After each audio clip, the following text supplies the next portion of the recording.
Matur nuwun Gus atas saudaranipun. Inji. Satu lagi boleh nggak Gus? Monggo. Ngeten Gus. Ada yang bilang, wong wis mati ku iso ndongakno sing urip lho. Temenan iki. Ada yang bilang begitu Gus. Lah, itu gimana ya Gus ya? Dijawab piye? Gak dijawab nggih piye? Sakjane kan sing iso lapo-lapo mek sing urip tok. Nek wis mati ki piye carane jawab? Piye carane ndongakne? Jane ngoten. Ngapunten Gus. Tolong dipun udar pindah. Matur nuwun.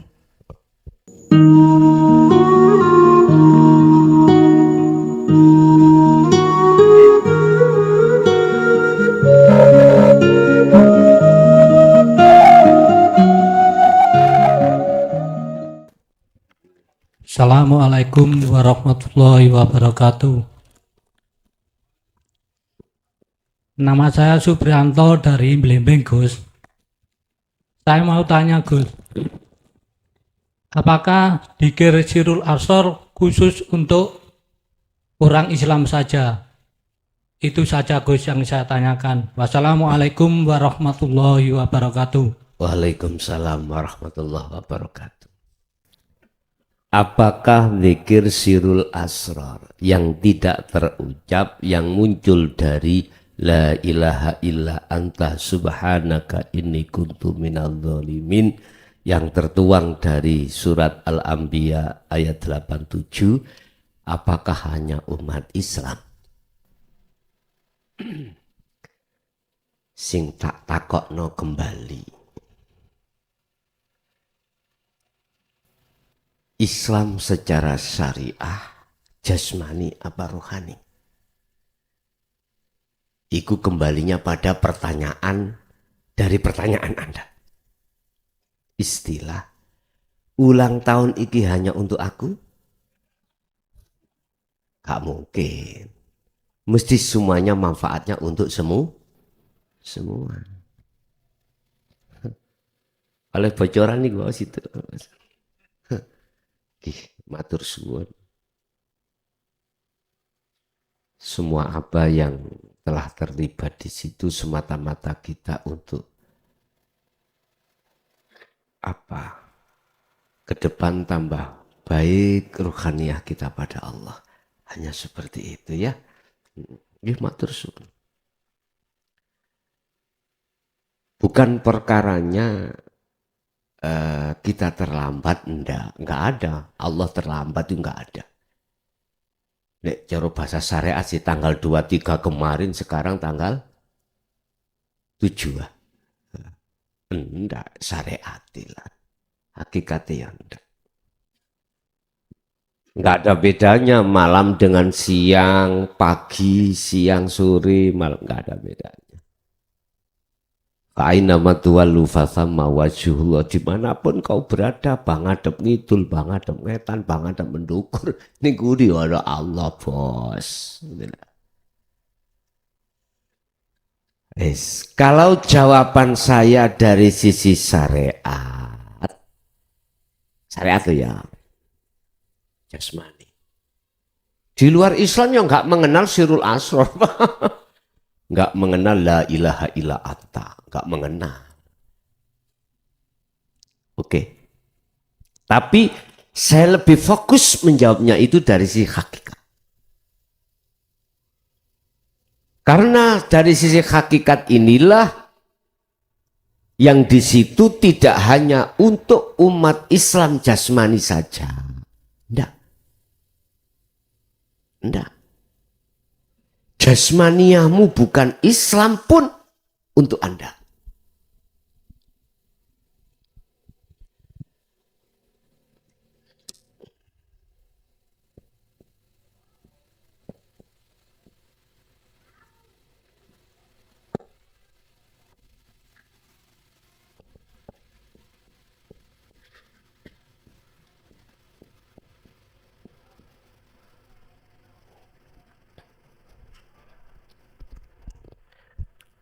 Di sini pakai kalimat Rob.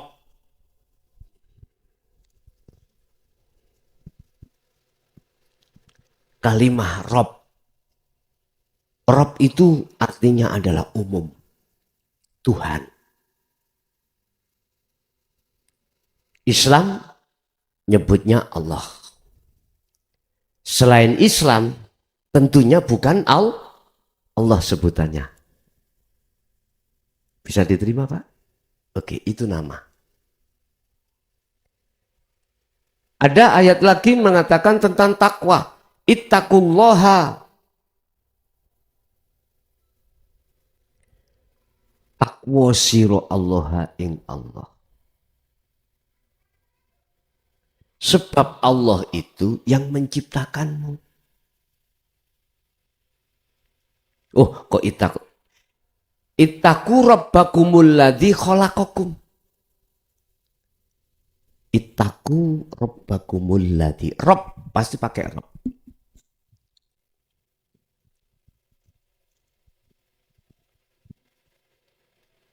Katoke mudan-mudun ae.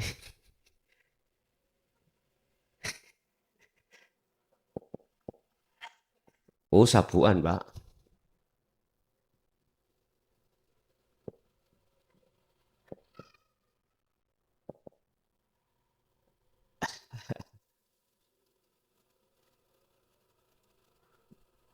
Khalaqakum.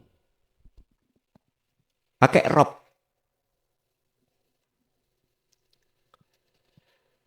Wedya sira kabeh robbakum ing pangeran sira kabeh sifate Robmu alladzi kang yaiku zat khalaqakum kang nyiptakake sira kabeh. Rob. Wa anibu dan kembalilah kau pada Tuhanmu ila rabbikum Tuhanmu. Lah, untuk bisa kembali pada Tuhanmu, disitulah Pak ada kuncinya. Kata Fatayat, miftahul jannah, la ilaha illallah. Kangen nih. Bukai tauhid, bos. Bukanya tauhid. Lah di dalam tauhid itu secara umum, lah khususnya boleh saya katakan sirul asrar. Tauhid masuk diucap sih. Prakteknya yunda. Contoh. La haula wala quwwata illa billah. Tauhidnya mana? Praktek hatimu diem. Main rasa. Main iman. Ternyata rasa atau iman itulah yang dimaksud sirul asrar. Jadi agama selain Islam pun kembalinya harus lewat rasa atau lewat dzikir sirul. Cuman bahasanya bukan disebut adzikru bisirul asrar. Enggak. Entah sebutannya apa. Ada yang mengatakan sholat daim. Rasa. Bahasa Inggrisnya lewat apa? Meditasi mungkin. Wis macam-macam. Intinya wajib semuanya itu manakala ingin bertemu terhadap Tuhannya lewat sirul asrar wajib. Dan itu untuk semua manusia. Makanya mengapa di situ Allah katakan wa anibu wis ndang baliyo sira kabeh ila rabbikum maring pangeran sira kabeh. Rabbikum kembali. Rabbikum. Ila rabbikum maring pangeran sira kabeh. Wattaqu lan takwa sira kabeh rabbakum ing pangeran sira kabeh sifate alladzi iku khalaqakum yang menciptakan kau. Artinya yang memperankan kau. Berarti yang dimaksud Rob itu yang mana? Wis secara umum adalah sebutan bukan hidup sifat. Bukan. Ya listrik itu demoken. Mesti kuwi kayal. Nikmat Pak, lu estu. Nyebak listrik nikmat, lu estu Pak, nikmat. Ya seperti itulah. Kalau sampean tidak mau jempol listrik, kholwato wis. Fokus sirul asrarnya. Bapak Ibu hadirin leres Pak ya. Jadi sirul asrar itu untuk seluruh umat manusia. Bukan hanya umat Islam secara fisiknya saja, ndak. Dan itu hanya dilakukan orang-orang yang sudah sadar sesungguhnya selama ini ruhaniyah kita itu berbuat dolim pada Allah. Makanya Nabi Yunus mengapa dimasukkan di perut ikan? Karena dia di situ merasa dirinya itu dolim selama ini pada Allah. Mana wujudnya dolim beliau? Mohon maaf ya. Ketika dia berdakwah, terus kaumnya itu menolak. 1-2 kali diingatkan tetap menolak, bahkan mencaci Nabi Yunus. Akhirnya Nabi Yunus keluar dari kaum sambil marah-marah. Hatinya sambil ngerutu marah-marah kaum itu. Dan berdoa, ya Allah hancurkan aja biar rasain dia. Tenang memang Pak, dihancurkan. Tapi ketika saat Allah habis mengadab, karena mereka sadar. Mereka itu kaum sadar. Tapi Yunus dihukum Gusti Allah, diuntal ikan nun. Artinya Anda sadar. Anda ini dolim. Otomatis Anda melebu ikan nun, yaitu kholwat. Itu ikan nun. Ikan nun. Bukannya zalimin. Dia itu ingin dikeluarkan dari perut ikan. Enggak Pak. Nabi Yunus enggak ingin. Enggak minta dikeluarkan dari perut ikan. Dia menyesali atas perbuatan selama ini. Padahal yang membuat umat itu enggak mau menerima siapa? Allah lah. Allah. Yang membuat semuanya apa yang di dalam umat itu antara yang menolak dan menerima siapa? Allah. Kalau Allah son rungokno raimu, ojo muring-muring kalau ada orang yang menolak. Ini pelajaran buat saya. Dan itu pun sudah tertuang di dalam surat Al-Hijr 94 sampai 99. Tentang dakwah Rasulullah ketika saat beliau menyampaikan itu dengan terang-terangan, apa penerimaan masyarakat? Mencaci, menghina. Akhirnya di situ sempat terjadi dada beliau hatinya sempit Rasulullah. Akhirnya diingatkan Allah. Mat. Gusti Allah nyeluk lah mat lah padha ae ngukul lah.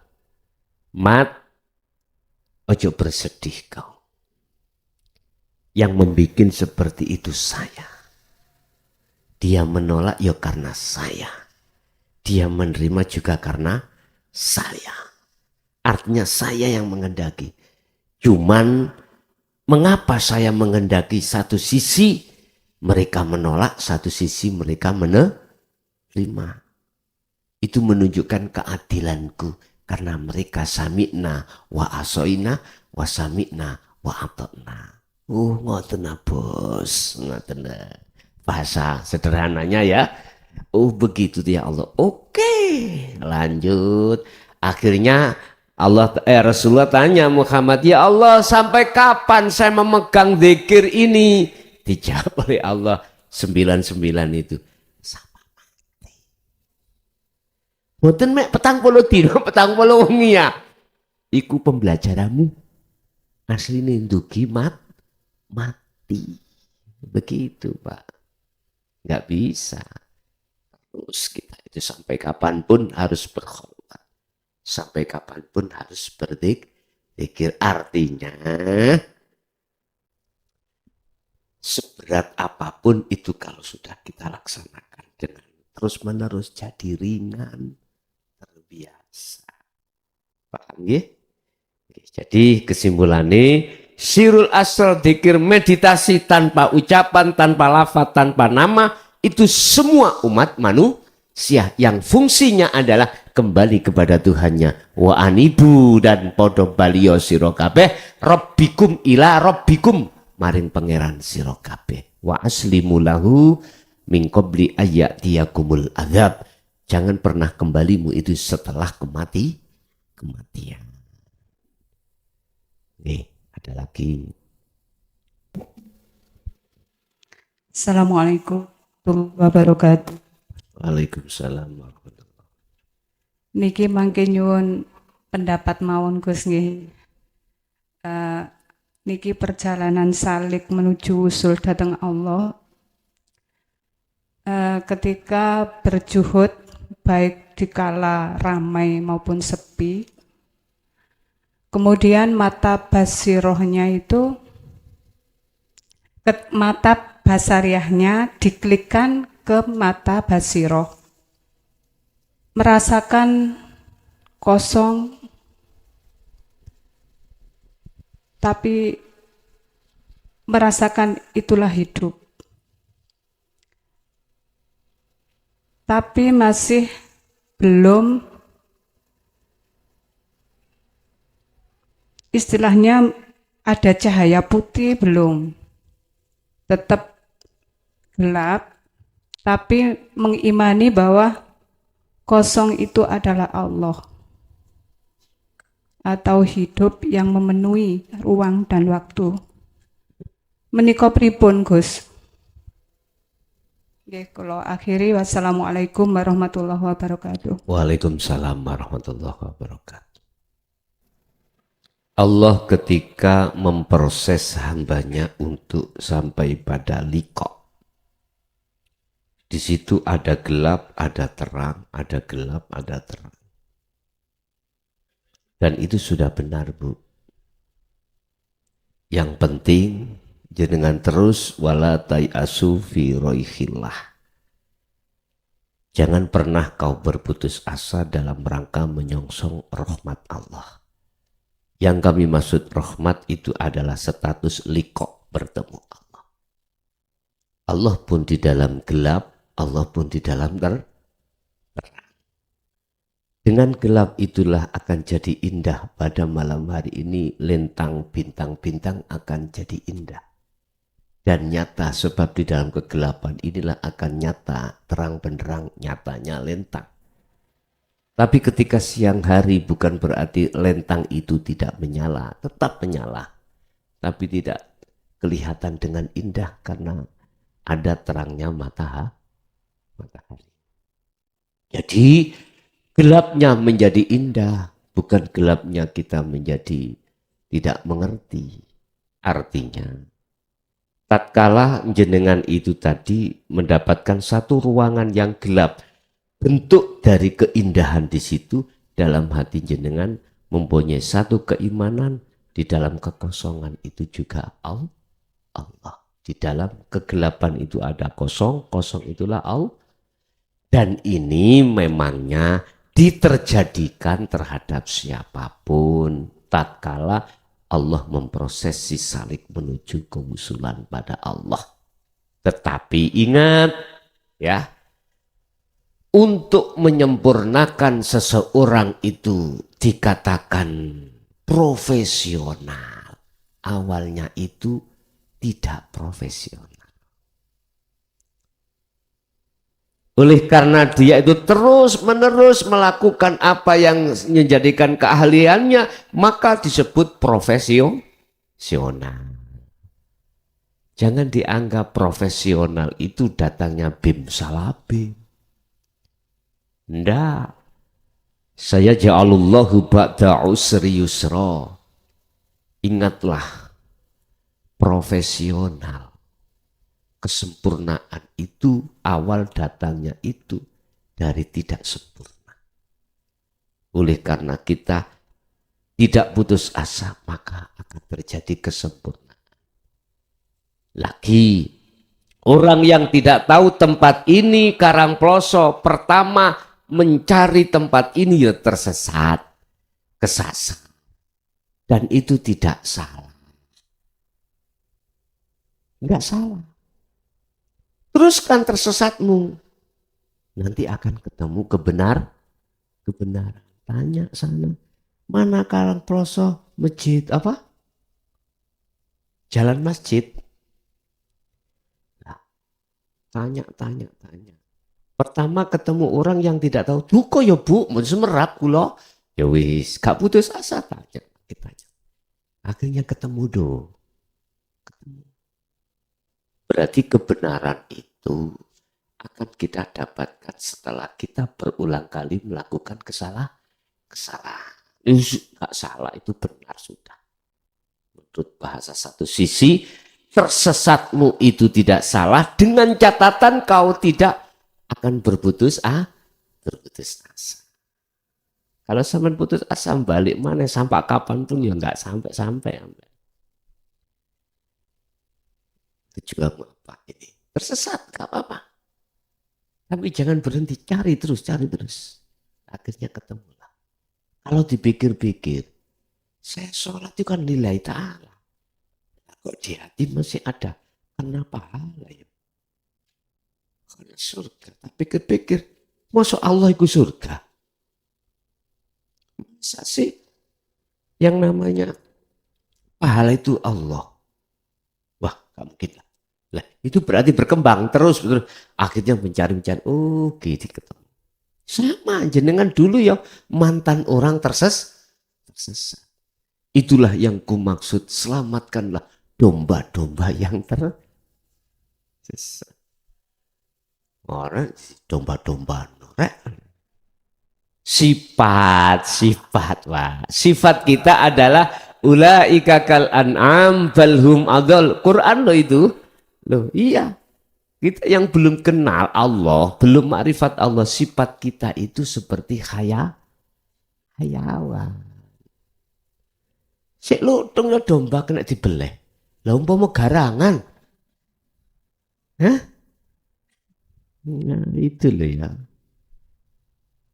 Jadi Bu, itu sudah benar jenengan diproses Allah secara tampilan mukasyafah didatangkan gelap, itu sudah benar. Itu menunjukkan pengertian kita terus tidak boleh putus asa. Dan di dalam gelap itu ya ada Allah. Di dalam tersesat juga ada Allah. Lah gitu loh. Oke, ada lagi.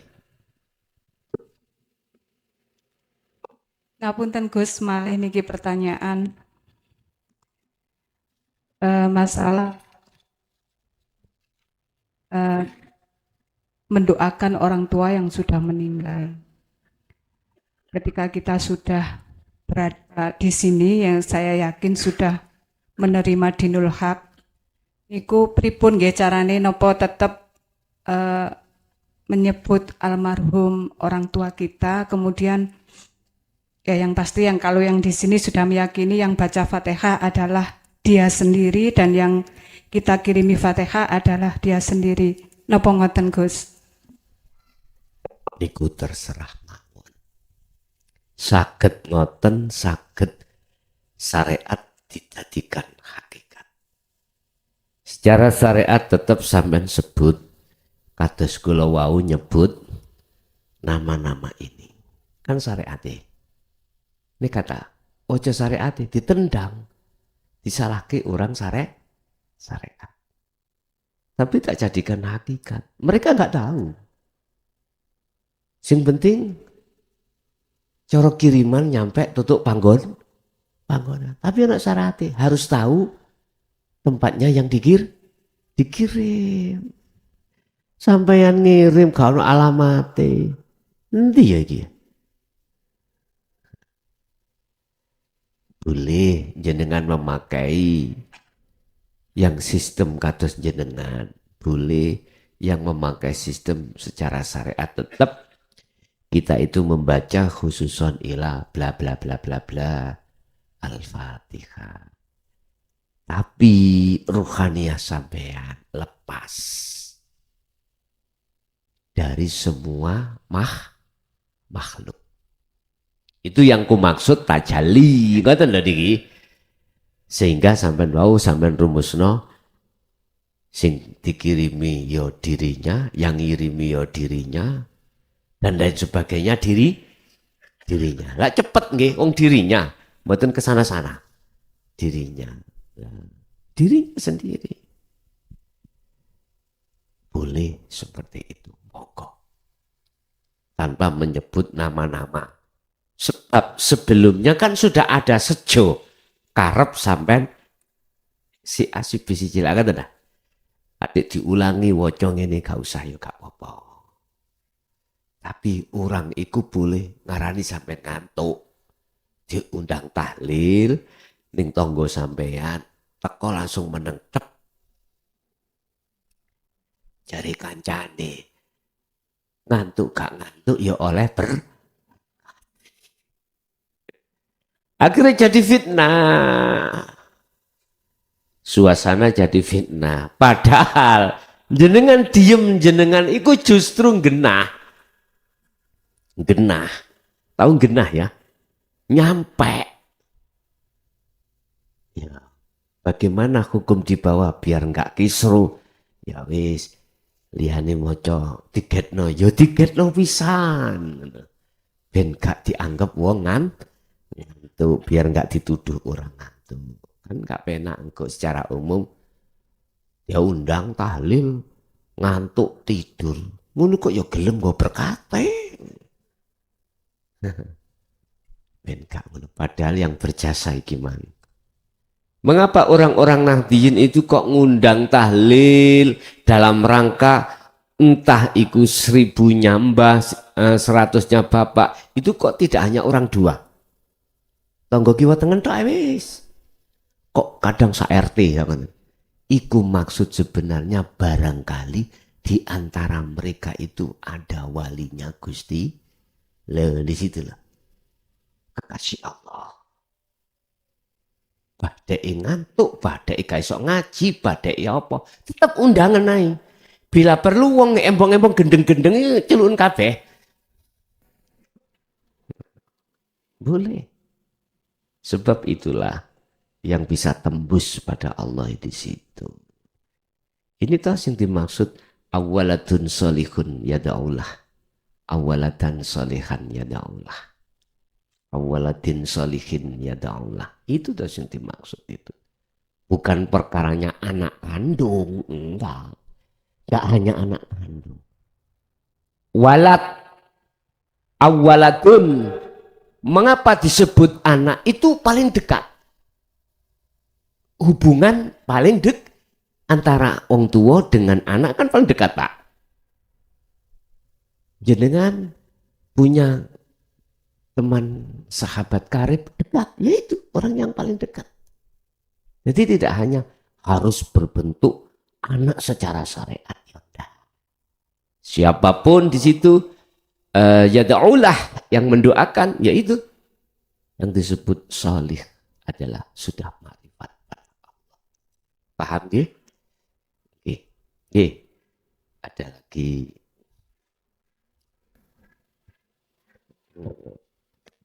Kalau dikongoniling sampai nang Allah.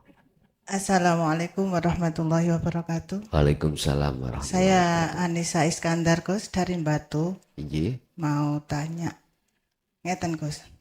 Ada yang bilang aku temangan undangannya Billah. Nah, itu satu Gus. Undangannya Billah. Dia bilang begitu. Billah. Ya. Nggih. Itu yang pertama Gus. Mohon mangke dipun Nggih. wedhar. Yang kedua, biasanya kita dulur-dulur juga mungkin nggih Gus, terutama saya ini. Kan ngendikane Gus ngaji ya dipraktekno. Lah praktek ya belajar dirasakno. Nah itu dari pertama Gus. apapun yang kita lakukan, dzikir sirri belajar sudah mulai Gus.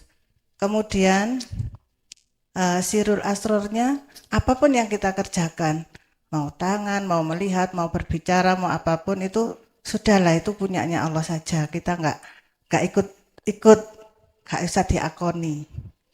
Itu dalam kegiatan Gus. Kemudian rata-rata kan ada yang tanya, ya apa sih sholat khusyuk itu? Nah, saat saya tanya panjenengan, kok sholat itu kadang mulai takbir sampai akhir.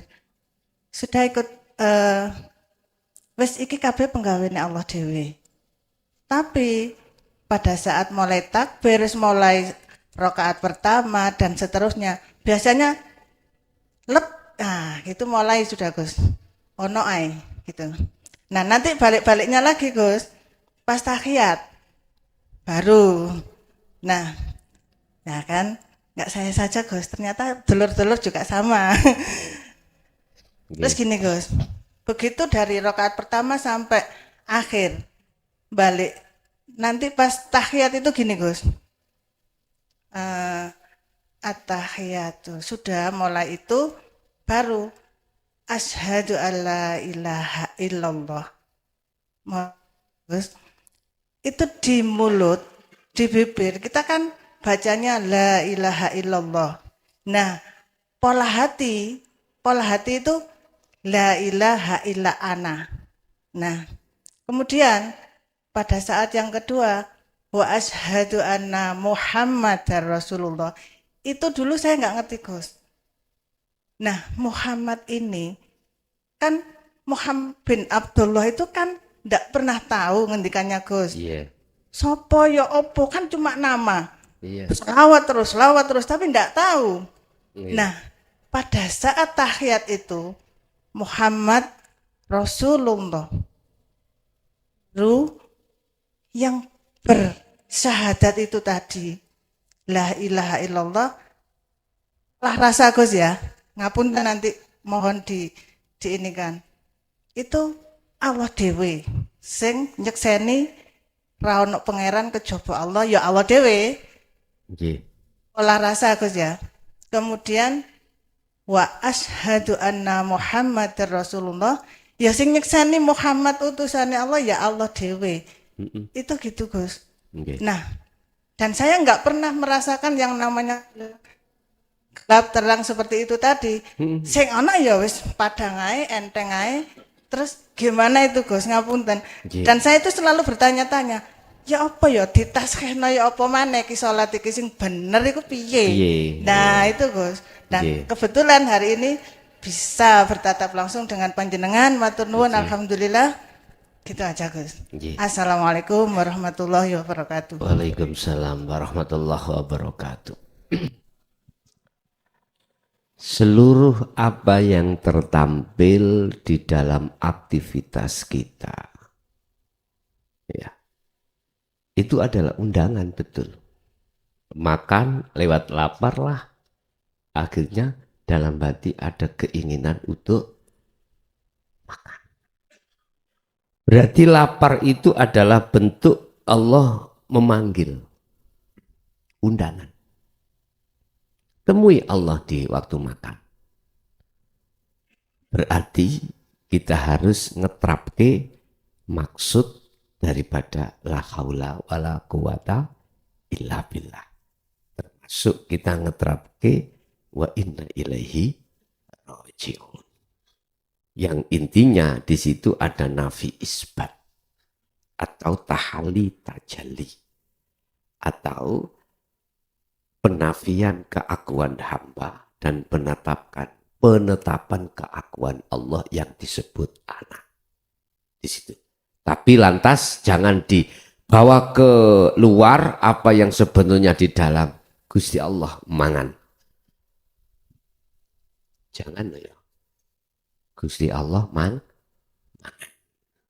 Masa Gusti Allah mangan? Jangan dibawa keluar, maksudnya itu. Anak tadi jangan dibawa keluar. Jikalau terpaksa harus dibawa keluar, siaplah Anda disebut orang.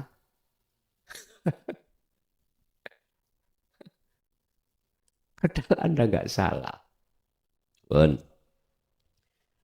Apapun itu bentuk, memang ya. Wajib si ruhaniah itu bertemu Allah di situ. Yang ngundangi kita.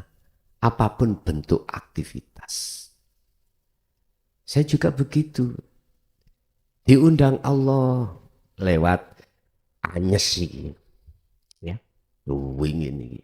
Ya wis masuk aja di situ. Syariate kok nek kadung-kadung nyendungsel wong ngoten mau nek. Bon. Yang kedua terkait sholat khusyuk. Terus yang ditanyakan bagaimana? Di situ sudah syahadat tunggal. Ya itu benar. Cuman tetap harus saya jelaskan dari beberapa hujah dalam Al-Quran surat Al-Baqarah 238. Ya.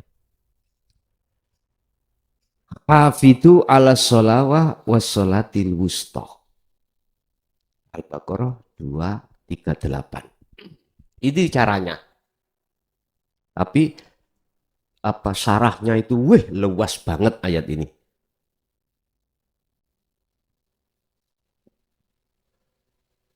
Hafidhu ala sholawati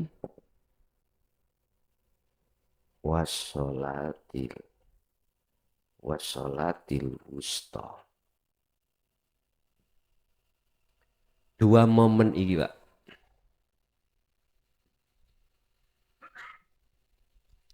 Al-Baqarah 238.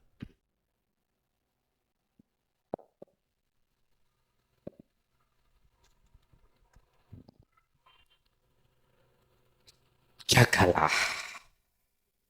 Sholat 5 waktu berarti hubungannya dengan jasmani.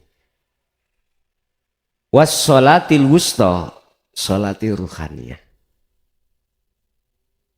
Bagaimana? Kalau sholatnya jasmani wis paham ya.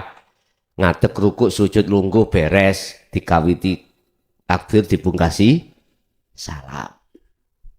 Ruhaniyah ini. Bagaimana sholati ruhaniyah? Itu tidak terlepas dari anik butullah wajtani butawud. Iki sarai, Masya Allah Pak. Jadi ini Malang iki luas ya. Kalau sak pucuke.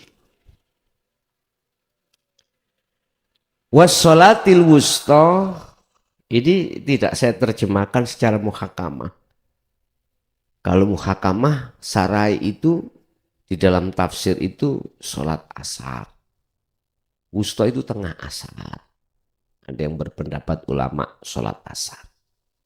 Tapi saya tarik dari apa sarah atau tafsir mutasyabihahnya atau secara Al-Qur'anul Qadimnya ini proses ilmu amal istiqomah. Ngomong ilmu gak ono enteki, gak ada habisnya. Laku juga gak ada habisnya. Bahkan secara syariat sampai mati. Istiqomah juga begitu. Intinya bagaimana ruhaniyah itu ngomong syahadat sudah menjadi syahadat tunggal. Yang bersaksi pelakunya juga yang menyaksi, yang disaksikan itu ya yang menyaksikan. Berarti betul Bu jenengan tadi.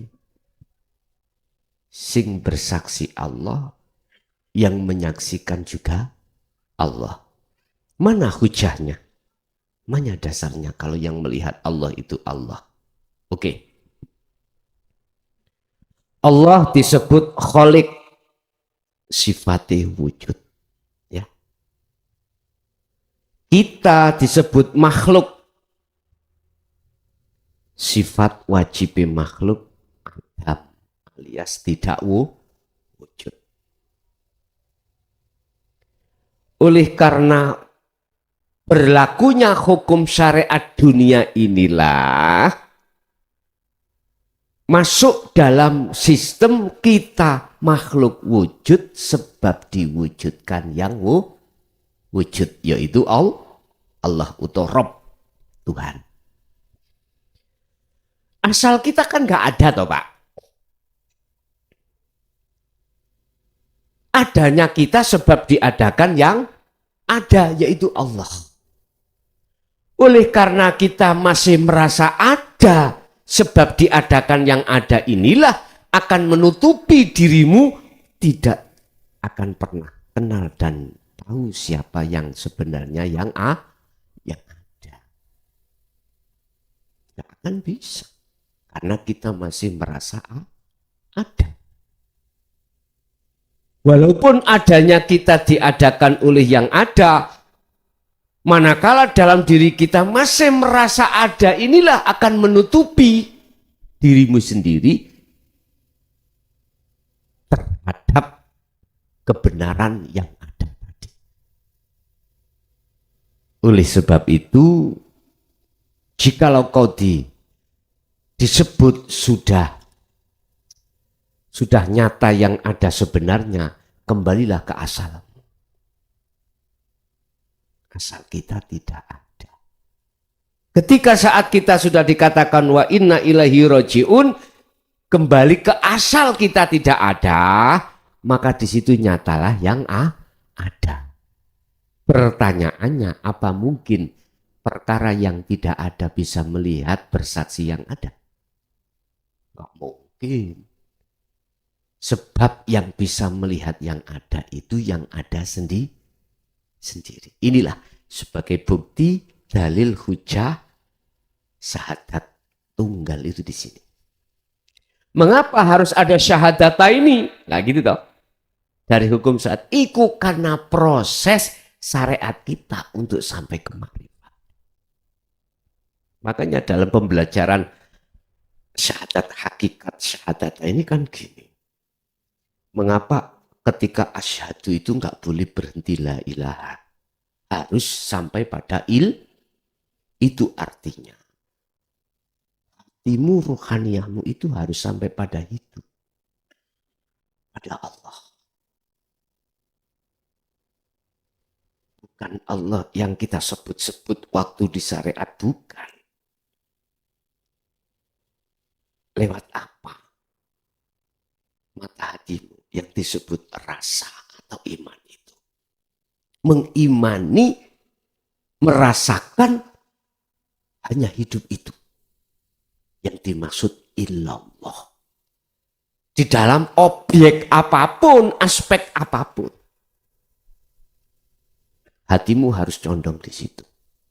Ini yang dimaksud minkol bin zahidin. Hati yang condong hanya pada Allah. Bahasa syariat seperti itu. Dan inilah tanda-tanda nata iju husnil ahwal. Keadaan rohaniamu itu baik di mata Allah. Yes. Terus yang kedua, mengapa di situ wa asyhadu anna Muhammadar Rasulullah. Mulai zaman Nabi Adam sampai sekarang kabeh ngomong Muhammad. Rasulullah sendiri mengatakan Muhammad. Kok gak Rasulullah sahadati wa asyhadu anna ana. Kok tetap wa asyhadu anna Muhammadar. Ora ono sing iso njawab wong sak donya iki. Paling jawabane karena Nur Muhammad itu. Bukan itu, Bos. Buka kembali pada surat Al-Kahfi ya. Di situ tentang masalah basyar yang dikatakan oleh Rasulullah, yang diperintah Allah untuk mengatakan innama ana basyarun mislukum. Katakan Muhammad, jikalau kau ini sama-sama dengan lainnya, yaitu makhluk. Jadi makna dari Muhammad itu adalah makhluk. Makhluk apapun. Nah, jenengan wajib untuk meyakini menyaksikan iki sih proses syahadat ini dalam hakikat. Apapun yang terjadi di dunia ini semata-mata karena Rasulullah. Diperintah Allah. Artinya Anda bisa makan karena digerakkan Allah. Anda ke sini karena kesinikan Allah. Ada sesuatu yang halus yang menggerakkan semua makhluk. Itu namanya Rasulullah. Nah, status itu adalah disebut Muhammad. Gak lagi gak perempuan. Sesungguhnya aku iki sama dengan kau makhluk basar manusia. Loh. Iku Rasulullah disuruh untuk Muhammad ibnu Abdillah disuruh Allah untuk mengatakan itu. Kalau aku makhluk sama dengan kau, lantas mengapa kau memuja aku? Memuji aku. Puja-puji sembahlah siapa yang kupuja. Berarti kembali kepada ruh asyhadu ke ilallah. Ini kan sih proses syahadat secara hakikat dari syahadat ini. Jadi harus ada satu iman bahwasanya apa yang terjadi pada dirinya makhluk semata-mata karena ada sang penggerak imannya pada hidup itu. Maka inilah syahadat Muhammad itu di situ.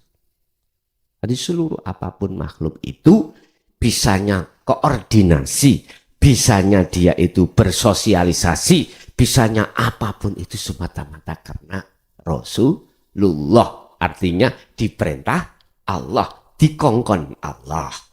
Jenengan kerja, jenengan apapun, imanmu, rohaniamu harus di situ. Itu syahadat. 2. Nah sekarang bagaimana sekiranya syahadat ini menjadi syahadat esa, syahadat tunggal. Dengan dalil makrifat Allah yang disebut makrifat Allah itu di dalam makom ahad tunggal. Hanya Allah yang berlaku. Lah ini. Maka Anda harus wajib melakukan atau zikir yang untuk sampai pada makrifat. Kalau sudah makrifat berarti yang melihat Allah itu Allah sendiri. Lah kitanya mana? Tidak ada. Berarti yang bersaksi pada Allah itu dirinya sendiri. Terus pertanyaan berikutnya, mengapa kami itu tidak mengalami gelap dan terang itu? Dan itu kadang-kadang dalam sholat kami juga kadang lupa kliknya itu ketika syahadat, saklian syahadat tidak klik blas. Oke Bapak, tadi saya katakan, ingatlah bahwasanya Allah memproses kekasihnya itu tidak langsung kita itu bim salabim nek maksum.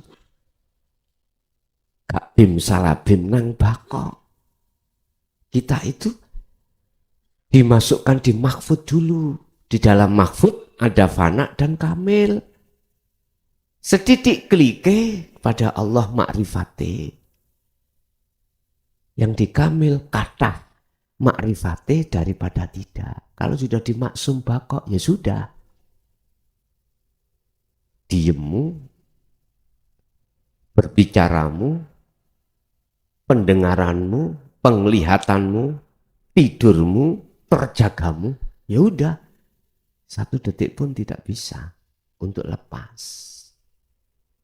Kalau ditanya dari sisi sistem ilmu, sebab bagaimana itu? Ngomong sistem ilmu. Kembali jawabannya ada di surat Al-Ahzab. Mengapa Allah dawuh, wahai orang-orang yang beriman, udzkurullaha dzikron katsiron. Mengapa di situ ada katsiron? Teruskan, perbanyak zikir, ingatmu.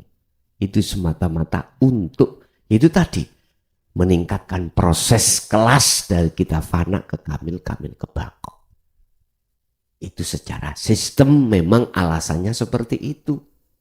Tetapi kita harus ingat Allah berkata, selain daripadaku tidak ada yang bisa memberikan manfaat atau mudarat.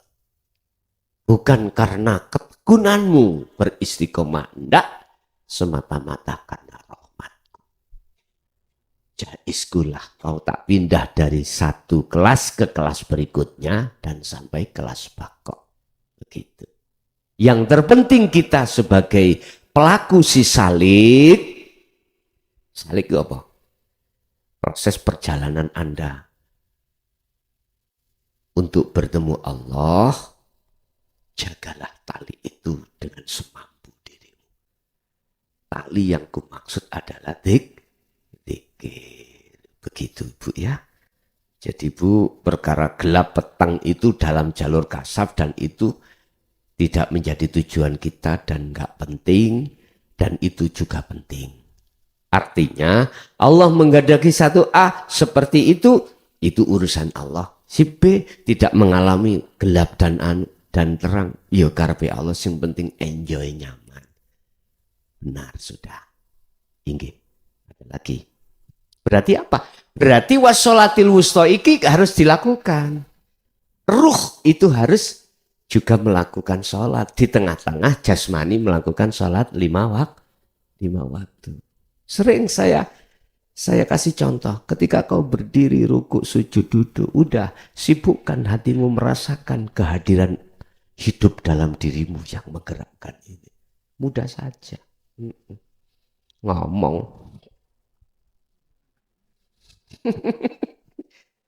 Oke.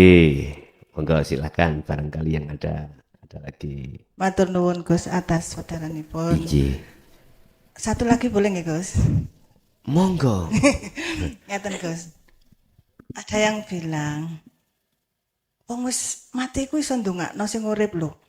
Temenan iki. Ada yang bilang begitu Gus. Nah, itu gimana ya Gus ya? Dijawab piye? Gak dijawab nggih piye? Sakjane kan sing iso lapo-lapo mek sing urip tok. Dan nek wis mati ki piye carane jawab? Piye carane ndongakne? Jane ngoten. Ngapunten Gus. Tolong dipun udar pindah. Matur nuwun.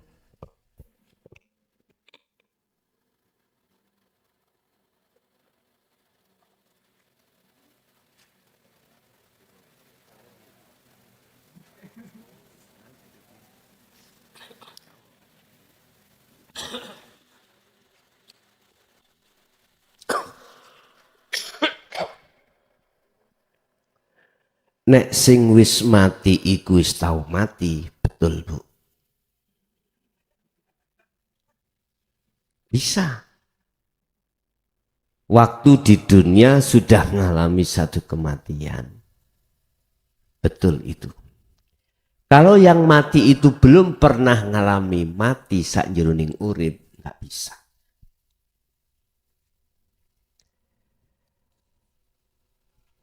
Dibuka di dalam surat Al-Baqarah ayat 154. A'udzubillahi minasyaitonirrajim wala taqtulu lima yuqtalu fi sabilillahi amwatun bal ahya'u walakin la tash'urun. Jangan kau anggap orang yang mati di medan pertempuran zuhud itu mati. Jangan kau menganggap mereka itu mati. Bal ahya, sesungguhnya dia itu hidup. Cuman kau yang tidak tahu. Ayat ini manakala saya jabarkan di dalam pengertian dinul haq itu gini Pak. Kembali pada surat Az-Zumar ya tadi 54. Di situ ada lanafi, ada lanafi itu ada kalanya berfungsi dan tidak berfungsi. Hak berfungsi bagi siapa dan berfungsi pada siapa. Di akhir ayat itu ada kalimat gini Pak. Summa la tunsoru.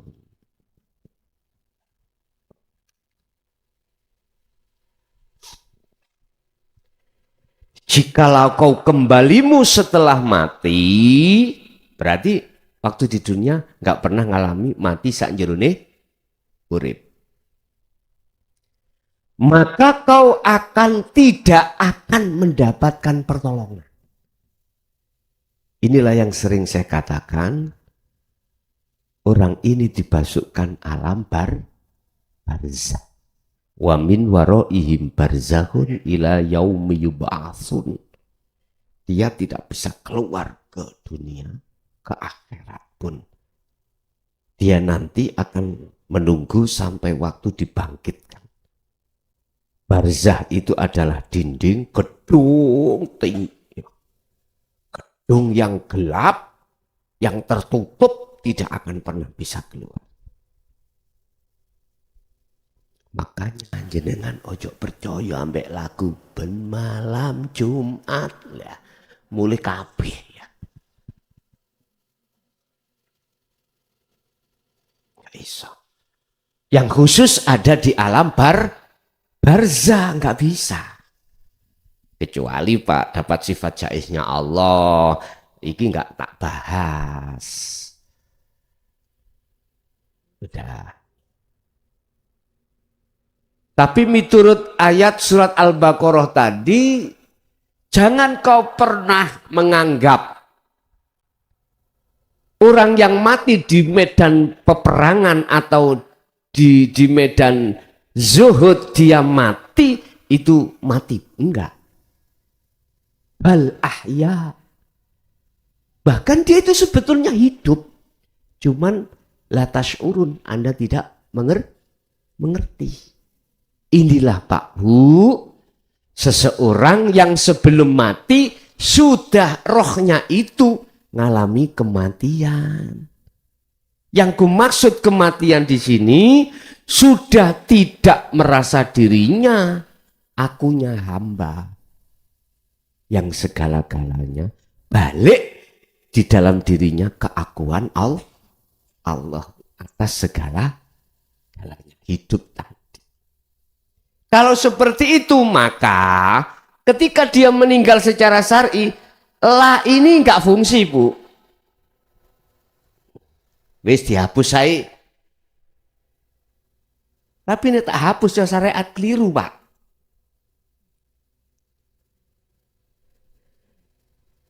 Oke, tak tulis saya, gak apa-apa. Ya gak protes raimu. Tapi maknanya boleh begini. Kemudian kau pasti akan mendapatkan pertolongan. Ini nggak tangguh. Mengapa kok tetap ditulis? Karena kebanyakan manusia itu bongkone matine kembalinya setelah kemati. Iku loh. Jadi mengapa ayat ini turun? Mulai itu kan ini. Mengapa ayat ini turun? Apa asbabun nuzulnya? Apa sebabnya Allah menurunkan? Karena mohon maaf, banyak roh sing minggat sangka Gusti Allah. Banyak roh yang bercinta pada selain Allah yang disebut hubudunnya atau hubusya. Andai kata tidak ada di antara ruh manusia itu menghubus syahwa, maka nggak akan muncul ayat wahyu ini. Kalau rumah itu bersih, gak mungkin ada perintah. Nah, sapa nono? Gak mungkin. Oleh karena ada orang tua menyuruh anak nyaponi rumah karena kelihatan rumah kotor. Paham ya? Sama halnya dengan itulah. Jadi latun soru ini tidak akan berlaku bagi jenengan yang sudah ketika sebelum mati melaksanakan mati sak jeroning urip. Itu mematikan keakuannya, nafsu, keakuan diri. Menafikan, meniadakan, atau tidak memfungsikan ini, akhirnya yang fungsi adalah akunya Allah. Baru mereka itu dimasukkan Allah di satu alam namanya alam lahud. Alam di mana ini akan bisa walking ke dunia. Lungki keluarganya. Makanya saya setuju. Dia mengatakan bisa berdoa untuk keluarganya. Bisa. Karena nggak mati ya deh. Ya terserah ning kono piye. Yaiku istilah ditarik dalam kesimpulan wong Jawa yang namanya pelem gadung. Nanti cukulnya yo gadung. Tahu pelem ya? Pohon mangga namanya jenis gadung. Nanti peloknya cukul yo gadung. Nguwoi yo gadung. Mbok nek sampean setek. Itu maneh.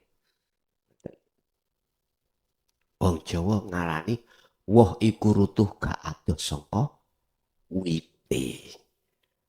Buah itu jatuh tidak jauh dari pohonnya. Tapi kalau dibawa codot, ayo wis ureane iki wis macam-macam. Lho nggih Pak Codot itu bisa membawa kaleng-kaleng. Nah, wong balik desa saya sana itu ben isu itu kok ya akeh anune jambu padahal tak delok ndukur niku nggih plafon. Apa jenenge reng. Badan itu plafon kok akeh. Oh berarti Codot njukuk kono dipangan kene lho. Wis urain dhewe wis ngene iki. Artine apa, Pak? Tidak selamanya mohon maaf orang becik atine iku muncul dari orang tuanya becik, tidak selamanya. Bisa jadi nata ijo husnil ahwal, hatimu bagus condong nang Allah, bisa jadi mohon maaf kita itu bukan keturunan wali, bukan keturunan Nabi Rasul, tapi keturunan orang nakal bisa jadi. Dan itu kehendak Allah. Ya, kehendak Allah. Tak? Makanya jangan pesimis. Anu Gus, bapak mbokku iku germo. Tahu germo ya? Pagere agom. Kulo kaget. Ono pondok iku germo. Kulo kinten germo iku PSK, tiba tulisane pagere agama. Oh, jangan pesimis. Ayatnya mengatakan Allah tidak melihat siapapun status. Tapi bagi mereka yang dikehendaki dari unsur manapun bisa jadi. Ngaten. Yang penting kita harus sadar. Jadi leres Bu, teng mriku saged. Jadi arwah yang dimasukkan Allah di dalam alam lahut hanyalah kekasihnya. Sayaquluna alladziina qalu udkhuluha bisalamin aminin. Malaikat itu gak wani takon marobuka. Gak berani. Sing takoki Gusti Allah kok lati takon Gusti. Mboten wani, Pak. Akhirnya hanya mengatakan selamat datang, perjalananmu aman, steril.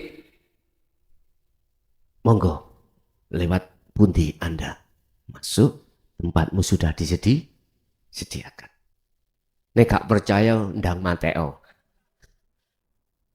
Tapi yo iku sampean kudu balisik nang Allah, monggo. Monggo lah. Jadi orang meninggal itu ruhnya itu ada jalan dua. Ada jalan gelap, ada jalan terang. Tergantung ketika di dunia itu lewat jalan mana. Laksana sepur, kereta api, relnya masing-masing. Yang arah sana, sini, jurusan mana itu, Yogyo. Ya mesti rel yang Yogyo. Gak mungkin ngambil masinis itu atau kereta api itu mengambil jalur mohon maaf Pantura sana, nggak mungkin. Mesti ngambil jalur arahnya tujuannya kemana. Sayaquluna alladziina qalu udkhuluha bisalamin aminin. Para malaikat itu hanya bisa berkata selamat datang, tempatmu sudah disiap. Nek percaya tuntutan aku sesuk. Lah iya. Lah iki dawuh. Sing dawuh duduk klason, Bos. Nek kuwi ndelok klasone mesti ngomong kadap itu. Sak kersa. Nggih. Itulah hamba-hamba arwah yang dikehendaki Allah lewat sifat jaiznya bisa menemui ahlinya. Cara guru bisa menemui muridnya. Itu semuanya juga atas dasar izin Allah. Oke. Ada lagi.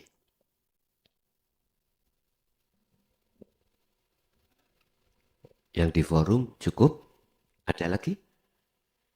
Monggo. Assalamualaikum warahmatullahi wabarakatuh. Nama saya Heri dari Karangploso Wetan. Alhamdulillah ini yang pertama kali saya diajak teman saya. Ini ada pertanyaan, manusia itu terdiri dari jasad dan ruh. Nanti kalau kita mati atau kita di alam kubur atau kita masuk neraka, itu yang disiksa jasadnya atau ruhnya. Dan yang kedua, kalau kita nanti masuk surga, apakah kita memang bisa melihat Allah? Begitu aja Gus, terima kasih. Versi saya menjawabnya pertama dari sisi hakikat dulu. Nanti juga saya jawab secara versi syariat. Allah menciptakan jasmani, Allah juga membekali jasmani itu mata, telinga, dan macam-macam. Atau disebut panca indera. Allah juga ketika saat menciptakan ruhaniyah itu dalam diri manusia juga dikasih mata. Yang fungsinya kedua-duanya tidak sama. Jasmani kita dikasih mata namanya ainul basyariyah untuk melihat basyariyah, sesama makhluk. Akhirnya bisa mata dohir melihat anugerah Allah. Lewat tafakur anugerah Allah.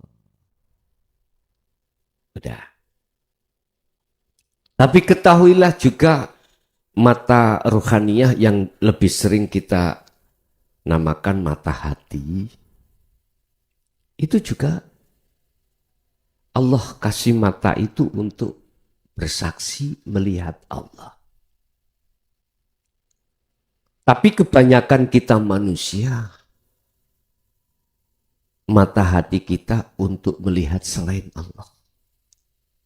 Iya, ini proses. Apa sih matanya hati kita? Matanya ruh kita adalah imanul haq. Iman yang benar. Lu ada tah iman yang enggak benar? Iya. Mana? Contoh, saya beriman selain daripada yang sesungguhnya Allah. Contoh, seperti ini tadi. Saya beriman gurih dan segernya itu datangnya dari STMJ. Hatiku iman. Datangnya gurih itu dari sisi makhluk STM. Anda nggak juga begitu. Proses awal nggak mungkin hatiku mengatakan gurih dan segernya dari Allah. Nggak mungkin. Karena hati kita masih tertutup dengan sesuatu, akhirnya tidak bisa melihat kebenaran. Iman kita itu, mata hati kita masih dikatakan mata hati yang buta. Artinya iman kita belum benar. Selang berjalannya waktu, dikatakan iman yang benar. Ruhaniyah mata hati, iman itu harus bersaksi pada Allah. Melihat Sang Yang hidup itu. Sang Yang Esa. Sang Yang Tunggal. Bukan nama, bukan sebutan, bukan sifat itu. Loh. Kalau posisi ruhaniyah itu sudah di situ Bapak Ibu, maka jangankan kita setelah mati di surga, katakanlah secara syariat. Di dunia ini kita sudah berlaku, dikatakan liqo, bertemu Allah. Ada hujah? Ada. Ada dalilnya? Ada. Kita menghadapi seseorang, didik-didik dalil, ada. Banyak ayat-ayat yang menghujai atau membuktikan tentang keabsahan, keterjadian manusia itu bertemu Allah, ruhannya bertemu Allah. Sering saya katakan, yang menurut saya apal balik surat Kahfi, Al-Kahfi ayat 110.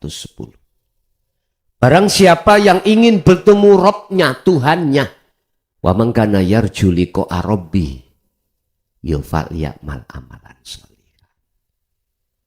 Ruhaniyah harus tinggalkan iman STM MG dengan cara berzikir tadi. Kedua, wala yusyrik bi ibadati rabbi ahada. Si roh itu harus tajalli condong pada Allah. Ini namanya nafi isbat. Loh, ini kan di dunia. Di dunia. Ketika Anda ini dikatakan sudah liqo dan bertemu Allah, sejatine Anda ini rohaninya jagate iku di surga, di akhirat. Berarti secara hakikat tidak menunggu akhirat yang dimaksud orang syariat besok itu. Di dunia ini Anda sudah bisa masuk di dalam alam akhirat. Berarti surga itu di dunia sudah bos.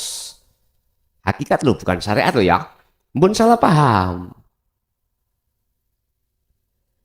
Sebab yang diangan-angan secara syariat surga itu tempat yang sembarang kemerlip, indah-indah banget kan nggih. Sebuah ruangan dan lain sebagainya itu kan angan-angan kita secara orang syariat itu. Surga itu begitu. Suatu tempat yang sejuk dan enak. Bahkan ada keterangan, kau akan disiapkan bidadari. Waduh. Nah, terus piye nasibe bojone dhewe-dhewe. Bahkan diterangkan di dalam ijma' qiyas, Pak. Bidadari itu kita kumpuli pagi, siang wis perawan maneh. Dikumpuli siang, sore perawan maneh, dikumpuli sore, malam perawan maneh. Aku banyol, kira-kira gak beset apa ya?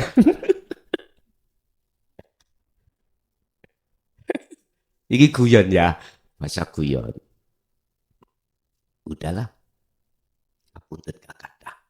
Jadi secara hakikat, jangankan yang dimaksud akhirat surga besok setelah hari kiamat dan hari kebangkitan, hari penghisapan, hari melewati Shiratal Mustaqim, di dunia ini sudah secara hakikat, bukan secara syariat. Mana? Gini Pak. Lewat hujah ala bidzikrillahi tatmainul qulub. Ingatlah, hanya dengan kau berzikir pada Allah, jiwamu akan tentram, hatimu akan tentram. Ini wahyu. Keasliannya itu ruhaniyah bertemu Allah. dengan cara berzikir. Nah, zikir yang dimaksud yang menjadikan rohaniah bertemu pada Allah, kembali pada surat Al-Kahfi tadi. Fal ya'mal amalan sholihan. Zikir yang mana yang dimaksud amalan sholihan, perbuatan rohaniah ini? Ternyata itulah selama ini yang kami bahas, itulah zikir sirul asrar sebagai kunci. Manakala sudah sampai masuk di musyahadah, itulah fana'u dzikri. Baru ketemu. Sehingga kalau boleh saya simpulkan dari sisi hakikat, surga dan neraka itu di dunia ini tergantung Anda masuk kemana. Masuk surganya Dajjal apa surga Allah? Siapa masuk surganya Dajjal mesti masuk surga nerakanya Allah. Siapa yang masuk nerakanya Dajjal maka dia akan masuk surganya Allah. Gimana ya masuk nerakanya Dajjal itu? Dan gimana masuk surganya Dajjal? Gini Pak. Dajjal itu membuat Anda harus mengikuti dia. Rohaniah dipaksa untuk bercinta ambil syahwatut dunia dengan syahwatut dunia. Ini akhirnya pola pikir akal kita, pola pikir roh kita apa? Sukses dunia. Dituntut sukses dunia. Atau boleh saya katakan mengejar karier. Sampai S1, S2, S3. Bahkan SSSS. Akhirnya jadi sabu. SS lah sabu-sabu. Niku kode Pak. Sing gak tahu mlebu penjara gak ngerti gak. Sing tahu mlebu penjara SS. Ini wis paham. Padahal maksudnya itu sabu. Bapak Ibu, siapa di dunia ini hatinya sudah klik Allah, mesti damai. Ketika nikmat dihadapkan Allah, kita bertemu Allah, menjadikan nikmat itu menjadi jalan untuk bertemu Allah, maka damai hati kita. Musibah didatangkan Allah. Justru musibah itu kita jadikan jalan untuk bertemu Allah di situ. Jadi nikmat sampai. Jadi menjadi tenang. Itulah syurga. Siapa di dunia sudah seperti ini, tak pastikan di akhirat pun secara syariat ahli syurga. Yes, wis. Gambar itu ya menyesuaikan dengan isi gambar. Ingat waktu SD sampai dulu MI sampai nek kepingin gambar sesuatu itu kadang-kadang diblat tahu blat. Tahu blat ya? Oh bahasa Indonesia blat itu ya. Dijiplak. Kadang gini terus ketok diurek-urek lah ngoten nggih. Sing asli iki apa iki? Sing asli itu ya sing diblat wau. Lah hasil blate iku tiruan. Artinya apa Pak? Di dunia nek atimu iku jenjem. Jenjeme ati sebab ketemu Allah. Di akhirat mesti jenjem. Di dunia siapa yang masuk surganya Dajjal, pasti dia akan masuk nerakanya Allah. Di dunia Pak, suka-sukanya adalah hubus syahwat. Sampai kapan? Sampai Allah katakan hatta zurtumul maqabir, sampai mati. Siapa yang bermegah-megahan dengan duniawiyah, alhaakumut takasur, akan menjadikan dia lalai pada Allah sampai dia meninggal. Sampai mati. Otomatis gambarmu sisuk ya. Jadi neraka niku Gusti Allah. Tapi sapa wonge, siapa yang ada di dunia berani masuk nerakanya Dajjal, otomatis dia masuk surganya Allah. Maksudnya apa? Ya itu tadi. Jenengan iki potongane wong hakikat iku melarat-melarat. Ora enak-enak tok. Artinya apa? Kita itu di dunia mepes rogo, mepes nyawa. Iriyadati wal adhkar, dituntut untuk kholwat, untuk hati tinggalkan yakfur bitawud, meninggalkan kesenangan dunia ruhaniyah. Ketepatan jasmaniah walaupun isih gembul dengan kenikmatan dunia utawa kesenangan dunia, tetap sampai iku mang diwajibkan tetap untuk meninggalkan cintanya hati pada selain Allah. Wabut Pak, sorong. Kalau dibanding dengan mereka enjoy enak-enak. Itu nerakanya Dajjal. Nerakanya Dajjal tampilannya panas, tapi ketika dimasuki adem. Ya naru kuni bardau wassalaman ala Ibrahim. Memang api itu sifatnya panas, Pak. Sifat itu nanti akan dihilangkan Allah. Api nggak bisa apa. Bisanya panas karena ada Allah. Berhubung Anda kekasih, api gembul api, ya gak panas. Api gembul api, gak apa. Paham maksud saya? Gini loh bos, sing nguasai api kan Allah. Lah ngaten nggih? Walaupun sifat api membakar panas, yang membuat panas itu juga Allah. Lah Anda itu kekasihnya, bagaimana mungkin kekasihnya itu tega melihat kekasihnya kayal? Gak mungkin lah bos, gak mungkin. Akhirnya di dalam hikam Allah katakan, tidak hanya anugerah, tidak hanya nikmat Anda jadikan sebagai jalan untuk bertemu Allah, bahkan musibah itu pun jadi jalan untuk bertemu Allah. Dan itulah sing kula maksud neraka gak panas, tapi panas kanggo orang lain. Sampai orang lain ketika saat menghadapi neraka Dajjal wis putus asa. Lah piye to Pak, dihadapno tiap hari jauh berbang. Bang Titil gak wani muli sampai tonggone yo gitu. Mencari karena utang Pak. Wis langsung ae nggo dhuwit 10.000 nang pasar beli tali, tambang langsung. Wis. Kabul kaca. Wis, itu yang pertama. Jadi tidak hanya ahli syuhud di akhirat, di dunia pun bertemu Allah. Terus secara syariat tidak bisa diterima keterangan ini. Bertemunya Allah itu besok ketika di akhirat di surga. Apakah benar? Ya takok kiai sing ngomong ngono mang. Benar apa ndak? Insya Allah. Lah ngoten nggih. Menurut keterangan itu memang benar, di akhirat besok kita akan bertemu Allah bagi mereka yang ada di surga. Padahal itu kinayah. Kinayah. Menunjukkan terhadap diri kita bahwasanya lewat anugerah surga itulah kau akan bisa bertemu.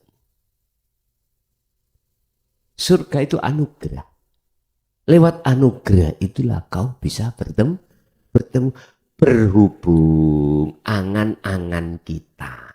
Surga yang dimaksud besok di akhirat. Akhirnya di dunia kita nggak ada kesempatan. Waktu kita gunakan untuk kembali dan bertemu Allah. Akhirnya apa? Kita masuk di dalam pemahaman pertemuan terhadap Allah itu setelah kematian secara jasmani ini. Pertanyaan saya, betulkah itu? Dan seluruh dunia tidak ada yang bisa menjawab. karena belum pernah mengalami. Hanya karena dasar keterangan sebagai hujah ini. Iya dan tidaknya sama-sama semuanya mengatakan katanya. Kata kiaiku, ya ngerti nggih. Terus ya ini sing wis gak ono. Kata kiaiku. Kata-kata. Oleh sebab itu, biar enggak kata-kata, katanya. Buktikan dirimu sendiri. Dengan cara bagaimana? Berlakulah nafi isbat di dalam la ilaha illallah. Nafikan la ilaha illa, la ilaha dalam hatimu, kemudian isbatkan illallah. Artinya apa? Lakukanlah khalwat uzlah dengan meniadakan, tidak berlakukan selain Allah. Iman selain Allah tiadakan. Lalu disitulah kalau sudah betul-betul tiada selain Allah dalam hatimu, akan muncul Allahnya.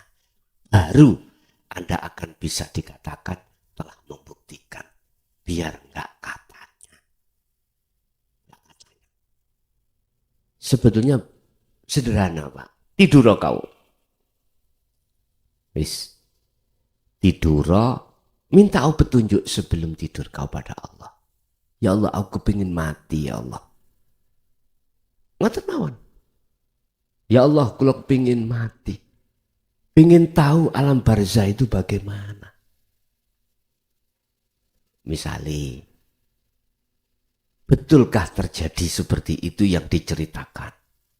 Terus betulkah saya itu nanti akan mengalami satu alam penghisapan, alam bla bla bla bla? Ya tanya situ. Nek pancen iku dijawab dening Gusti Allah, diperjalankan secara ruhaniyah dalam mimpi. Tak jamin habis itu Anda gak seneng terhadap selain Allah. Iso-iso gendeng. Artinya udah ketakutan. Sampai diterangkan umpama orang-orang manusia ini di dunia hidup ini kok ya dengar jeritan tangisan siksaan orang kubur, ora eneng wong sing atine iku mau nyenengi dunya, ora eneng. Wes tuh. Maksudnya ngene-ngene iku nyenengi dunya, ngoten lho. Ora eneng wong iku sibuk ngurusi dunya atine. Ora. Atine iku mesti dzikir terus. Apalagi dituduhno, umurmu kare 3 tahun. Misale ngono. Wis gopo kabeh, Pak. Gopo kabeh wis. Sing bojone wau 3 langsung dipegati kabeh. Ya kari. Ya aja ngono.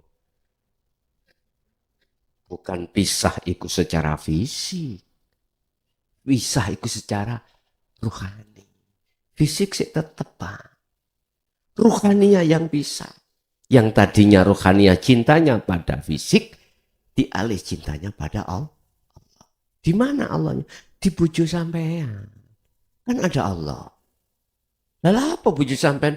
Mana manus di anak, mana di bojo apa? Ayo sampean tinggal. Mana? Iku ni ana Allah. Wah, aku ngaji jare kok ninggalno kabeh. Oh iki berarti gagal paham ngeten iki. Gagal paham.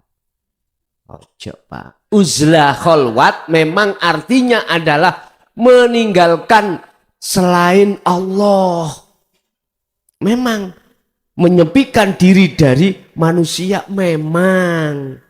Tetapi maksudnya itu secara ruhaniyah fakot. Hanya ruhaniyah. Jasmania sih tetap. Jasmania tasik tetap. Ya dirangkul kabeh fid dunya hasanah juga wafil akhirati, itu maksudnya. Allah iku yo ora ning guwa tok kono ora. Tidak hanya di gua, tidak hanya di tempat sepi. Allah itu yo ning lokalisasi kok. Aja guyu, Pak. Lho nggih. Allah iku yo ana nggone pangkune purel ya. Nemen tak kula ngomong ngeten iki? Nemen. Artinya apa? Silakan jasmaniamu berinteraksi dengan duniawiyah, yang duniawiyah itu sudah ditata dengan hukum syariah, tapi ruhaniahmu tetap pada Allah. Pada Allah. Itu loh maksudnya. Kholwat itu di situ. Jadi Bapak, secara syariat betul besok di surga itu bertemu Allah. Cuman pertanyaanku, sebelum kita meninggalkan di dunia ini ganti alam lagi, bagi kita yang belum bertemu Allah di situ, betul tak akan bisa bertemu Allah? Lebih-lebih betulkah nanti di surga akan bertemu Allah? Ini nggak ada yang bisa jawab kecuali insya Allah. Karena pertimbangan dalil secara syariat. Tetapi secara hakikat sudah ditegaskan. Sopo sing tatkalane ning donya meripat atine wis gak wuta, moko di akhirat pun tidak wuta. Sebaliknya sopo wong tatkalane ning donya meripat atine wuta nang Allah, di akhirat pun akan buta dan jalannya lebih sesat. Mangkana fi hadhihi a'ma fahuwa fil akhirati a'ma wa adallus sabila. Itulah jawaban yang pasti. Nggih. Nggih, ada lagi. Monggo.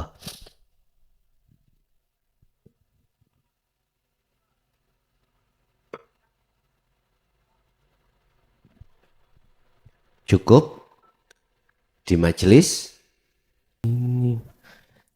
Ya, yang sudah masuk bisa kami terima. Assalamualaikum. Waalaikumsalam warahmatullahi. Dari mana Bapak? Saking Bapak Syafi'i dari Kudus.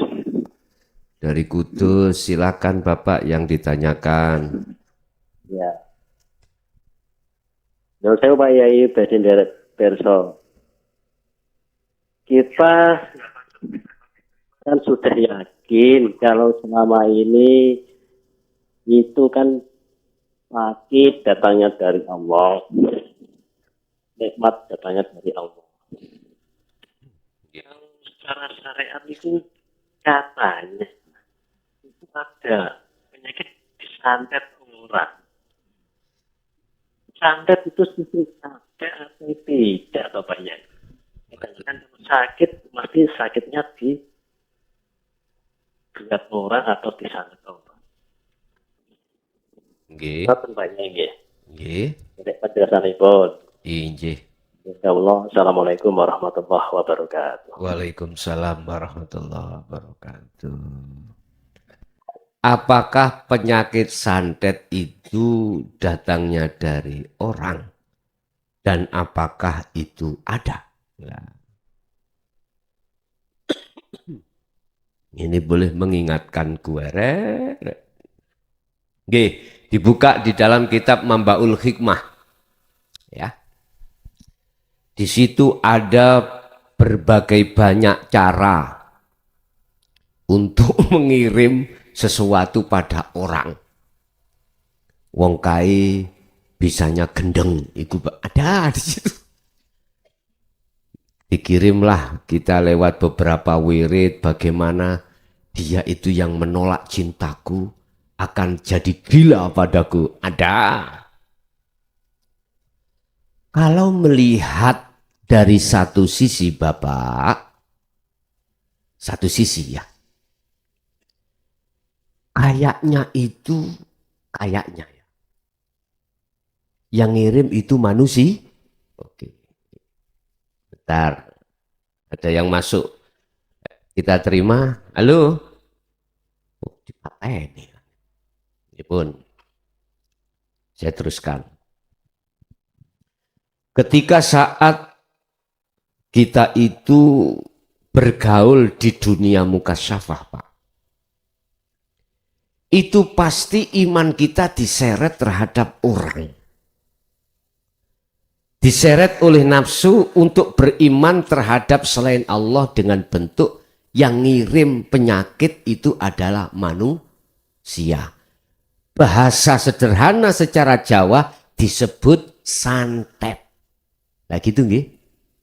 Iya memangnya. Bahasa secara syariah ada. Kumpulan-kumpulan itu masuk di dalam kitab Mambaul Hikmah. Wow. Ning kuno wajib cara-cara berbagaimana cara. Di dalam dalail aja juga ada. Hikmah faedah daripada dalail macam-macam. Tapi kalau kita memandangnya satu sisi dari hakikat beda, Pak. Gak ada selain Allah itu bisa memberikan pertolongan atau mudorot. Tergantung kita itu memandang dari sisi mana.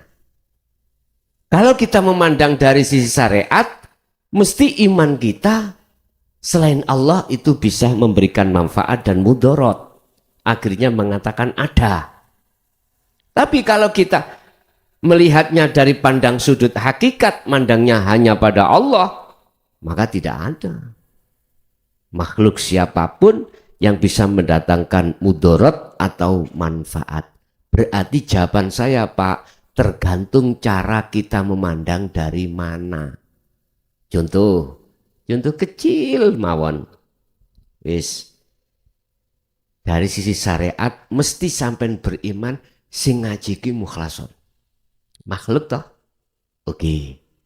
Tapi coba saya tanya, jikalau tidak ada Allah, bisa takah mukhlason iki gacor ngene iki?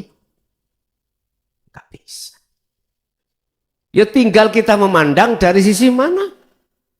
Kalau memandangnya dari sisi syariat, ya otomatis mukhlason yang memberikan seruan. Akhirnya iman sampean itu jatuhnya pada makhluk. Lupa nggih ngeten iki. Tapi coba sampean memandangnya dari iman yang benar. Inni wajjahtu wajhiya lilladzi fataras samawati wal ardh. Jenengan mengarahkan wajah ruh Anda terhadap wajah Allah, yaitu hidup. Yaitu lilladzi, zat yang menguasai jagat langit dan jagat bumi. Dalam tubuhku, di luar tubuhku. Yang disebut lilladzi. Andai kata jenengan melihat itu, otomatis kau tidak akan tampak. Pandangan Anda, rohaniah iman Anda tidak akan iman terhadap makhluk kula. Mesti mengatakan itu langsung dari Allah. Begitu. Makanya jawaban saya, ada dan tidak ada, itu tergantung cara kita memandang. Ketika kita memandang A, jatuhnya iman ya A. Kalau kita memandang B, jatuhnya iman kita pada B. Tergantung kita memandang dari mana. Oke, matur suwun Bapak yang dari Kudus. Kita lanjut yang di berikutnya. Kita terima. Assalamualaikum. Waalaikumsalam. Inggih, dari mana Bapak? Ini ngapunten nggih Pak, kula badhe diskusi kali Gus Mukhtar niki kula kan saur nonton live YouTube. Dari mana Bapak? Bapak dari mana? Kula saking dekat ini. Oh gitu. Nggih, langsung.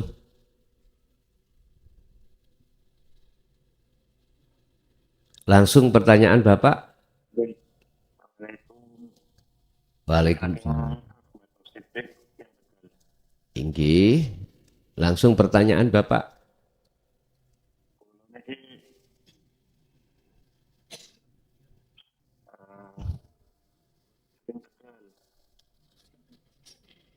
Iya, yang ditanyakan Bapak apa?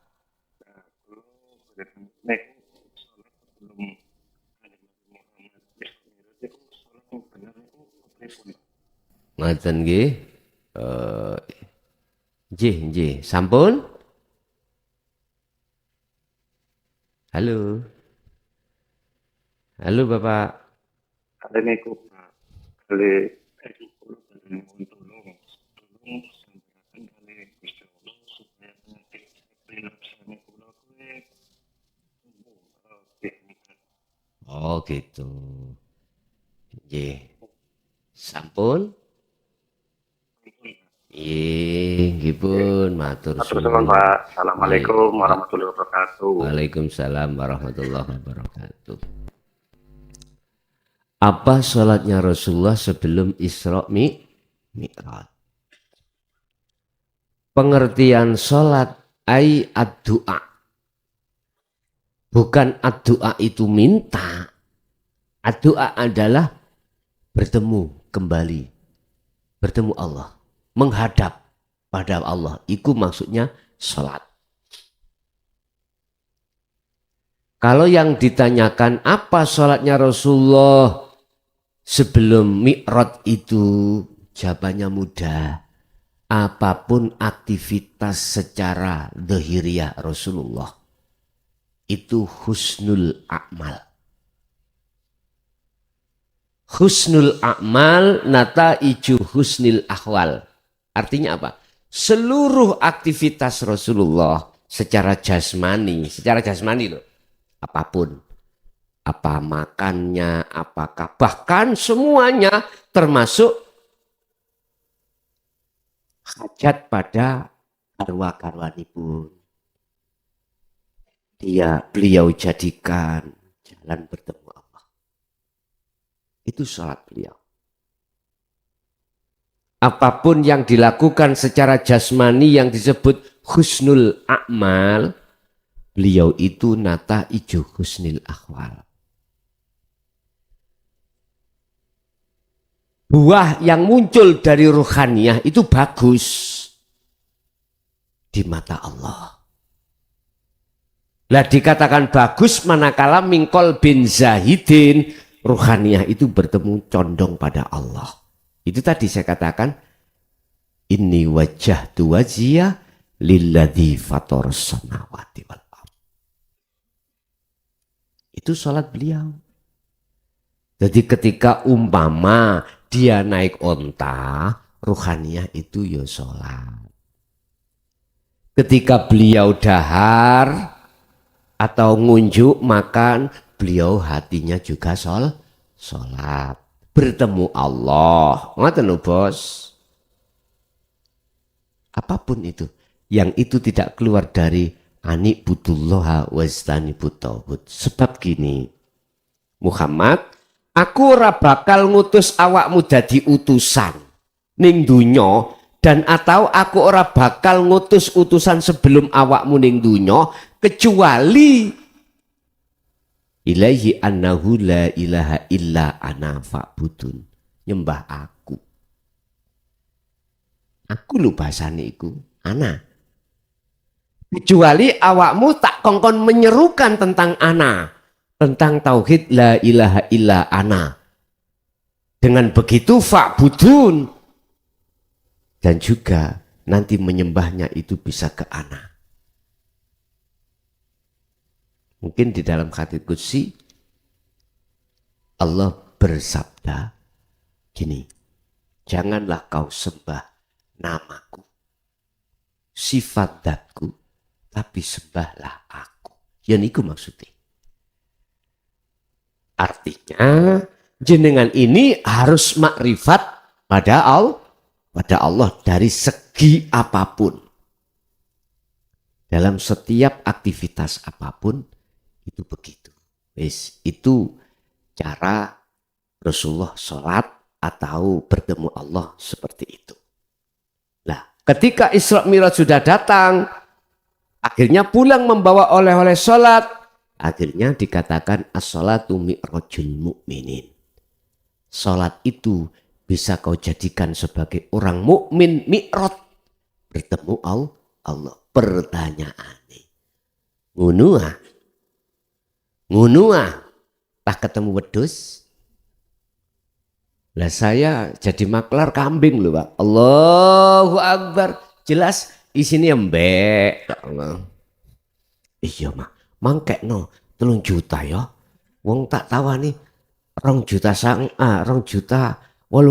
langsung gak dinyange. Lah wis mau mikir ngene iku. Wah kelewa. Padahal 2 juta 800 sudah badi 500. Kok dikai 3 juta lah enak. Ada yang membelinya itu separuh, separuhnya janji besok. Allahu Akbar, meni jam 5 jari ini sing separuh. Kok ngono? Katanya as-sholatu mirajul mukminin. Lah kok ketemu nih gak ketemu Allah malah ketemu mbek. Lah ini perlu dipertanyakan, apa sebab bos? Lah wis ta Pak, ngono iku semua manusia. Seperti itu semua kita, apapun status kita, wis ta, selama Anda belum bisa bertemu Allah, mbela bisa khusyuk mboten saged bos. Kayak pertama Allah sing diangen-angen Allah gawe wedi ngono pe. Allah, ya Allah. Kula ngritik ngeten iki bukan menjatuhkan, Pak. Saya ngritik itu membangun supaya Anda jangan seperti itu terus. Ngoten lho maksud kula. Enggak menyalahkan ndak. Memang proses kita itu seperti itu awalnya, gitu. Fatalaqqa Adamu min rabbi kalimatin fataba alaihi. Nabi Adam itu namanya nabi, Pak, ya. Yang ngalami kesalahan iku, mangan buah khuldi, cuman ning kono iku Allah dawuh, Adam, kuwi pengin balik nang negeri asalmu. Nggih Gusti, nang donya iku rompet. Bojo kula tak kei napa saya kasih blonjo. Gak cocok ambek atine muring-muring wis sempek. Ya wis nek kuwi kepingin bali, trimo niki. Fatalaqqa Adamu min rabbi kalimat. Kalimat yang dimaksud di sini ajaran dinul haq itu, Pak. Itu wis terus lakonono. Fataba alaihi. Selanjutnya Allah menerima tobatnya Nabi Adam. Berarti semua kesalahan jenengan iki diapur di ngapura. Kul in kuntum tuhibbunallaha fattabi'uni. Jikalau kau ingin jadi kekasih Allah, lepaskanlah cintani rohaniyahmu selain Allah yang disebut hubbus syahwah mang. Jikalau ini kau lakukan, yuhibbukumullah, Allah akan menerimamu sebagai kekasihnya. Terus kesalahan saya yang kemarin bagaimana? Diteruskan ayatnya itu Ali Imran 31 tadi. Wa yaghfir lakum dzunubakum, diampuni sebab wallahu ghafurur rahim. Wis penak tok Pak nek gelem nganut aku kata Allah. Nek gak nganut aku wis karepmu. Sama toh. Saya sebagai kepala desa, saya punya staf. Staf punya gaji, staf punya siltap, staf punya bengkok. Oke. Kamu nggak masuk 1 hari tak potong 50.000. Kamu gak masuk 2 hari tak potong 100.000 dari gajimu. Terserah kowe gak masuk terus karepmu. Sing penting tak potong gajimu. Padha mek ngeten. Sami, tak total 1 bulan gajimu berapa? 3 juta. Oke, 3 juta dibagi 1 bulan 30 hari. Tinggal berapa? Katakan rata-rata ketemu 1 hari 50. Ya tak potong 50. Aku enggak melarang kau tidak masuk kerja. Enggak, silakan. Tapi konsekuensinya tak potong gajimu. Akhirnya jangkep 1 bulan gak nerimo gajian. Ya gak usah nelongso. Sudah aturan. Sudah aturan. Sama dengan hal yang seperti itu Bapak Ibu. Oke. Jadi Bapak atas pertanyaan jenengan di Tegal tadi, yang sekarang ada di Kudus, apa mang? Oh iya Jakarta. Pertanyaannya apa mang?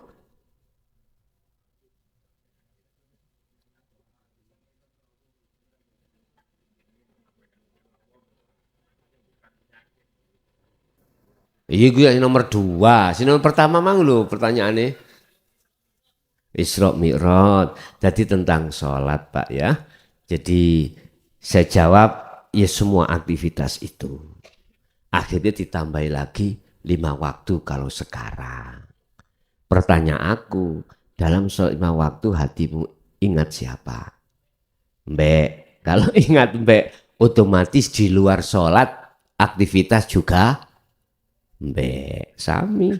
Berarti di sana, di sini sekali Mbak tetap Mbak. Ya wis. Untuk yang kedua.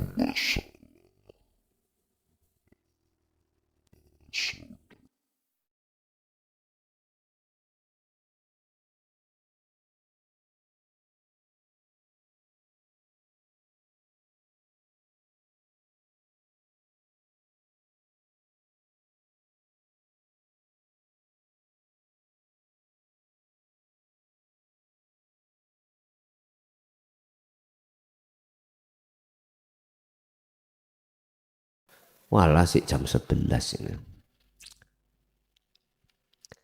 Kalau sudah, oke, saya tutup. Bapak Ibu hadirin jamaah rahimakumullah. Itulah apa yang telah diberikan pada Allah dari Allah untuk semua hambanya yang dikehendaki. Mudah-mudahan semua apa ilmu tersebut menjadikan satu ilmu yang berkah dan manfaat bagi kita dan keluarga kita, khususnya ila yaumil qiyamah. Lahumul Fatihah.